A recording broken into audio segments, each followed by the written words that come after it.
ऐसी रीति जब जीव की बन जाती है तो आहिस्ता आहिस्ता आहिस्ता आहिस्ता इसको पता भी नहीं चलता और ये फिर उसी पतन के जो गर्त है उसमें फिसल जाता है। सो आज हम सबको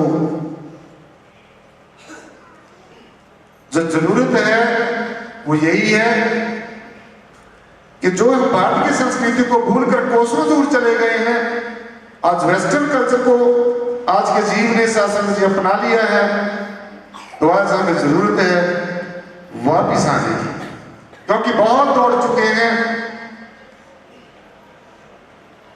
अब अपने जो निज घर है, जो हमारा निज धाम है, जो हमारी आत्मा के रहने का लोक है, अब अपना जो असली घर है, जहां से हम आए हैं, जहां से हम आए हैं, ये काल का देश है, यहां के आप रहने वाले नहीं हैं। जहां पर आप बैठे हैं ये काल का देश है, हम लोग यहां के रहने वाले नहीं हैं। मुद्दतें हो गई हैं इस जीवात्मा को अपने परमेश्वर से बिछड़े, अपने सोर्स से बिछड़े। और आप साथ संगत जी, अनेकों जन्म इस जीवात्मा ने लिए। शास्त्रों ग्रंथों में ऐसा दर्शाया गया है और सभी संत महापुरुषों का भी ऐसा मानना है साथ संगत जी कि 84 लाख जन्म और ऐसी सी जोनियों में से ये जीवात्मा अपना सफर तय करके आई है कि बड़ी विक्त से विक्त जोनी है। सो भक्ति मार्ग के अंदर दो चीजें, एक ज्ञान और दूसरा ध्यान। क्या बोला? भक्ति मार्ग के अंदर दो सबसे इंपॉर्टेंट बातें। पहली जो इंपॉर्टेंट बातें हैं वो ज्ञान, और ज्ञान किसी संसारिक चीज का नहीं, ज्ञान किसी मटेरियलिस्टिक वर्ल्ड का नहीं, ज्ञान कोई ऐसी चीज का नहीं जो प्राप्त होती है और समाप्त होती है, ऐसी चीज का नहीं ज्ञान। और आपको एक बात और बता दूं, जो ज्ञान शब्द है वो सिर्फ आत्मा के साथ ही जुड़ता है, क्योंकि ज्ञान सिर्फ आत्मा का ही होता है और आत्मा को छोड़कर जितनी संसार की चीजें हैं उनका सिर्फ जानकारी होती है। हर एक सत्संग में आपको यह बात बताई जाती है, ज्ञान सिर्फ आत्मा का ही होता है। तो ज्ञान का मतलब आत्मा का ज्ञान और आत्मा का ही ध्यान, अपने द्वारा अपने आप का, अपने ही स्वरूप का ज्ञान हो जाना, संसार की चीजों की तरफ से जो आसक्ति है, हमारे अंदर विरक्ति भाव आ जाना, किसी चीज को त्याग करने की और उस चीज के प्रति वैराग्य करने की हमारे अंदर ललक पैदा हो जाए। और काश के आज साथ संगत सभी को, जितने भी मेरी दृष्टि के समक्ष बैठे हैं, आज हम सब लोगों को यहां से एक संकल्प लेकर उठना है, क्योंकि आज के दिन परम पूजनीय वंदनीय मेरे हृदय के सम्राट सतगुरुदेव महाराज जी ने हमें निराकार जागृति मिशन की जो सत्संग जी की सेवा सतगुरुदेव ने हमें दी थी। मुझे जीवन में सबसे बड़ी खुशी यही है सत्संग जी कि मेरे सतगुरुदेव ने अपने चरणों की सेवा करने के लिए, इस पावन दरबार में सेवा करने के लिए मुझे लायक समझा, तो मुझे इस बात की बहुत बेहद खुशी है। तो मैं चाहता हूं कि आप सबने, सदगुरु भगवान तो मेरे को एक स्वामी ज्ञाननाथ बनाकर गए हैं, आप सबने इतनी मेहनत करनी है, इतना प्रयास करना है, यत्न और प्रयत्न करना है कि आप शासक जी मेरे से भी ज्यादा ऊंचे और मेरे से भी ज्यादा आपकी कमाई हो, ऐसा हमने प्रयत्न करना है।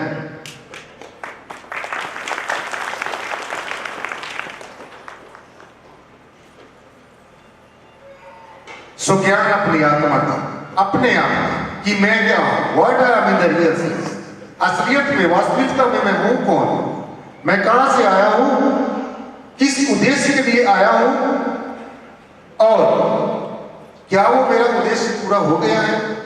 तो मैं आपको याद दिलाना चाहूंगा कि हम संसार में यहाँ पर आए हैं, इस काल के देश में हम आए हैं अपने अपने कर्मों का भुगतान करने के लिए, अपने प्रारब्ध कर्मों का, संचित कर्मों का, और जो वर्तमान के जो कर्म है, ये जो जखीरा है प्रारब्ध कर्मों का, संचित कर्मों को और वर्तमान के कर्मों का जो जखीरा इकट्ठा हुआ, और जो पूर्व के 84 लाख जन्म जिसमें ये जीवात्मा कर्म कमाती ही आई, वो कर्म इकट्ठे ही होते रहे, उन कर्मों का भुगतान नहीं हो सकता।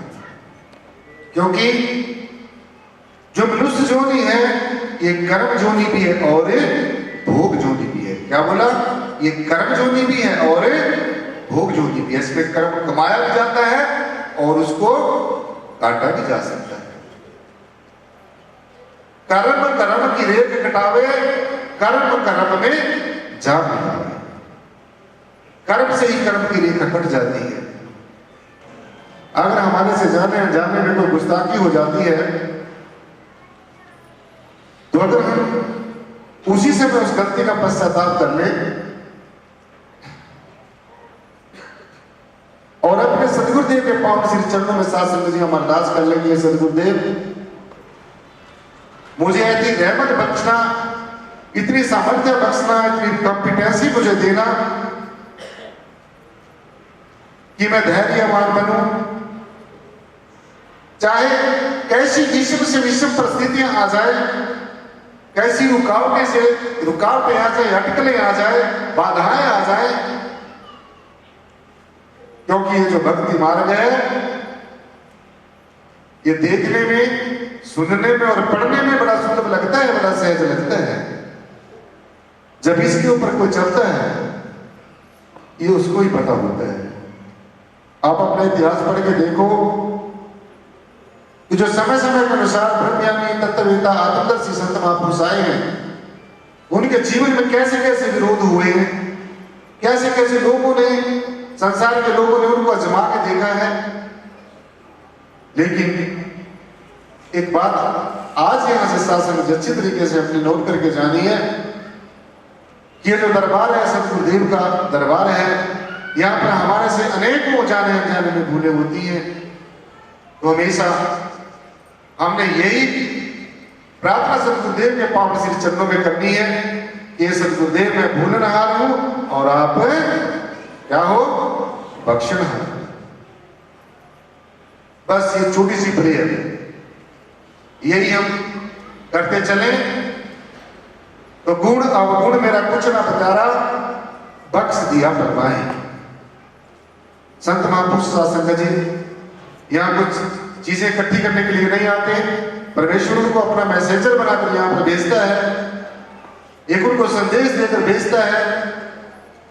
तो समय समय के अनुसार इस धरा के ऊपर संत महापुरुष आते रहते हैं। धरा, ये धरती कभी खाली नहीं होती और हमारी भारत की पावन धरती के ऊपर तो विशेष कर परमेश्वर की परम निर्गुणाकार परमात्मा की इतनी कृपा है, इतनी अपार कृपा है अनादिकाल से। इसलिए हम बड़े सौभाग्य वाले हैं कि हमने ऐसी धरती के ऊपर जन्म लिया है और जहां पर ये ज्ञान चर्चा हो रही है, ये तो शासन हमारे दसों गुरु साहिबान गुरु नानक साहब और पूजनीय सदगुरुदेव गुरु गोबिंद सिंह जी महाराज का भी यहाँ पर पावन चरण यहाँ पर शासक जी घूमते रहे। उन्होंने घूम फिर कर यहाँ पर प्रचार किया, अनेकों ऐसे प्रमाण मिलते हैं। तो हमारा जो ये एरिया है ये संतों महापुरुषों की इसके ऊपर विशेष बख्शिश है। ये बहुत ही शांतिप्रिय इलाका है।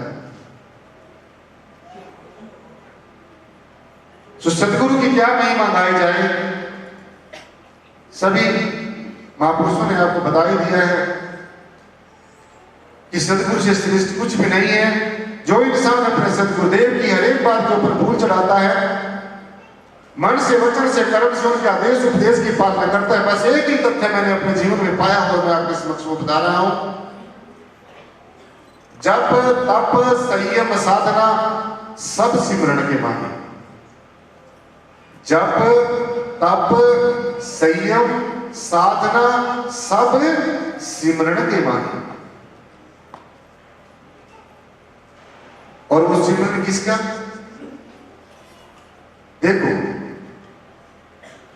सीमन करना हमारा स्वभाव है,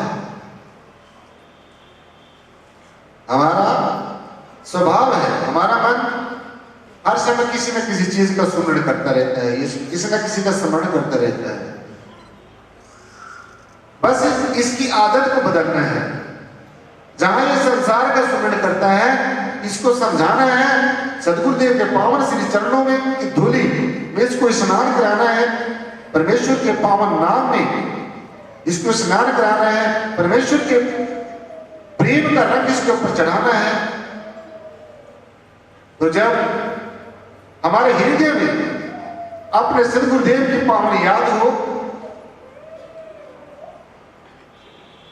जब हमारे हृदय में सदगुरुदेव की पावन याद हो, हमारी आंखों में साथ संगत जी अपने सदगुरुदेव की पावन छवि का हमेशा ध्यान हो, हमारे मुखमंडल पर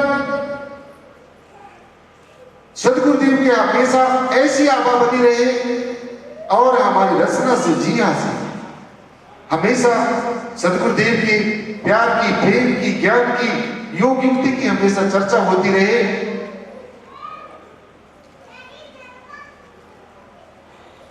और अटूट विश्वास हो, श्रद्धा हो, प्रेम हो, प्रीति हो। तो शासक जब ये बातें हमारे अंतःकरण में प्रकट होनी शुरू हो जाए, तो आप समझ लेना कि आप मुक्ति के बहुत नजदीक हैं। आप जो आनंद की अवस्था है, आपको वो प्राप्त हो गई है। जब हमें संसार का चिंतन ना, ये देखना है हमारे अंतर में क्या चल रहा है। जैसा अंतर में विचार होता है, वैसा ही संसार दिखता है। अगर इसको संसार को, अगर इस सारे दृष्टिमान अखिल विश्व को, जो भी इसमें रंग रूप आकार के दृश्य हैं, इसको संसार की दृष्टि से देखा जाए, तो फिर ये लगता है ये सारा संसार मेरी झोली में आ जाए, ये सारा संसार मेरा है।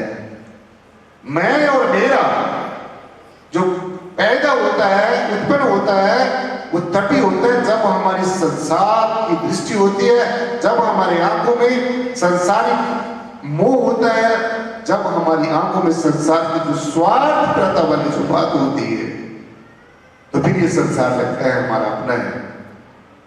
अगर सदगुरुदेव की कृपा हो जाए, किसी संत महापुरुष का दया भरा हाथ हमारे सिर के ऊपर हो जाए, ऐसा हमारा कोई प्रारब्ध कर्म जागृत हो जाए, हमें किसी ब्रह्म ज्ञानी संत महापुरुष का पावन सानिध्य मिल जाए,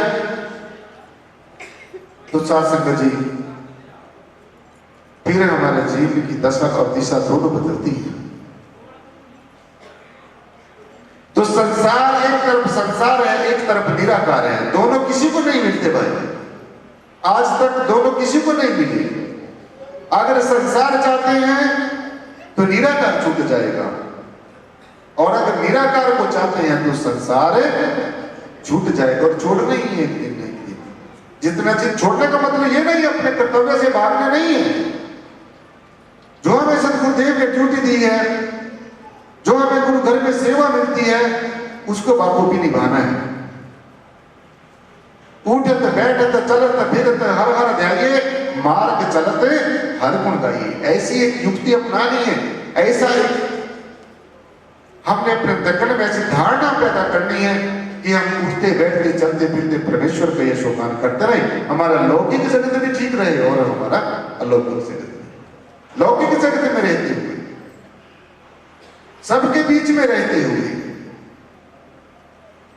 सबके काम आते हुए, जैसे भी हम, क्योंकि नर ही नारायण हमारे शास्त्रों में बताया गया। ये बच्चे आराम से बैठ जाए, किसके कूद रहे हैं। ये जो वर्दी की सेवा कर रही है बहनें और भाई, इनको बिठाओ बच्चों को। और खासकर हमने कहा जो बहनें बच्चों को लेकर आती है पीछे बैठा करें। जो स्टेज का संचालक होता है, जो उसकी बात को नहीं मानता, तो मुझे बहुत बुरा लगता है। तो ये है भी बुरी बात, क्योंकि जो स्टेज का संचालक होता है वो आपको अपने प्रोग्राम को अच्छे से अच्छा बनाने के लिए हमेशा हिदायत देता है, और जो उसकी बात को नहीं मानता तो हमें वो बात गवारा नहीं है, वो बात अच्छी नहीं लगती। इसलिए जो आदेश होता है उसके बाखूबी मानना है। सुशासन जी, सदगुरु भगवान ने जो हमें अमोलक दात दी है, हमने इसको अपने अंतःकरण में हमेशा हमेशा के लिए ऐसे धारण करना है जैसे पानी हर एक चीज में मिलकर उसी जैसा हो जाता है। ये जो ज्ञान है ये पानी से भी पतला है, सूक्ष्म से सूक्ष्म है और बड़े से बड़ा है, विराट से विराट है।